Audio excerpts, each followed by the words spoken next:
Баршаңызға сәлем, сіздермен бірге бүгін тауық еттерін ұнға ұнатып пісіретін боламыз.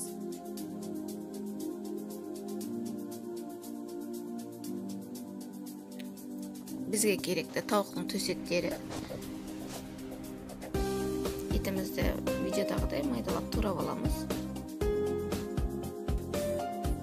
Оның үстіне тауыққа арналған дәмдеуіш саламыз. Кептірілген сарымсақ, базилик, имбирь саламыз. Соевый соус құямыз.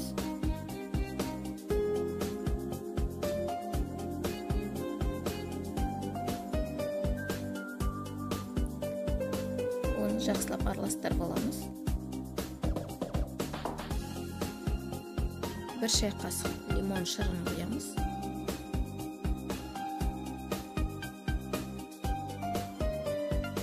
Бетін жауып жарты сағатқа қойып қоямыз.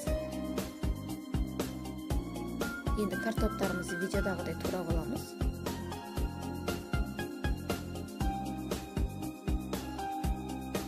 Бөлек тұсымызға 1 жұмыртқа, оның үстіне 1 шымшым тұз саламыз. Жақсылап араластырып аламыз. Бөлек тұсымызға ұн салып аламыз. Енді тауық еттерімізді жұмыртқаға ұнатамыз, одан кейін ұнға ұнатып аламыз. Қайта жұмыртқаға ұнатамыз. Барлығын осылай ұнатып аламыз.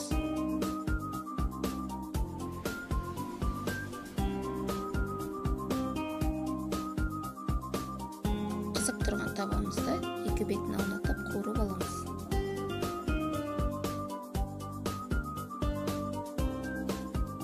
Тауық еттеріміз дайын болды.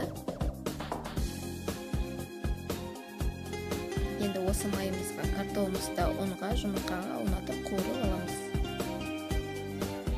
Барлығын осылай қуырып аламыз. Енді табамызға 1 қабатына картоп салып аламыз. Оның үстіне пиязды видеодағыдай турап саламыз. Оның үстіне тауық еттерімізді саламыз.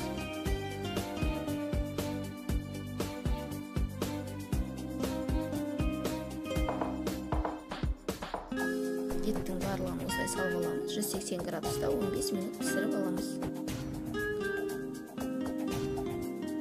Табамыз дайын болды. Өте жұмсақ, дәмді болып піседі. Достар, менің каналыма тіркеліп, лайк, комментарий қалдырып кетіңіздер. Баршаңызға көп рахмет.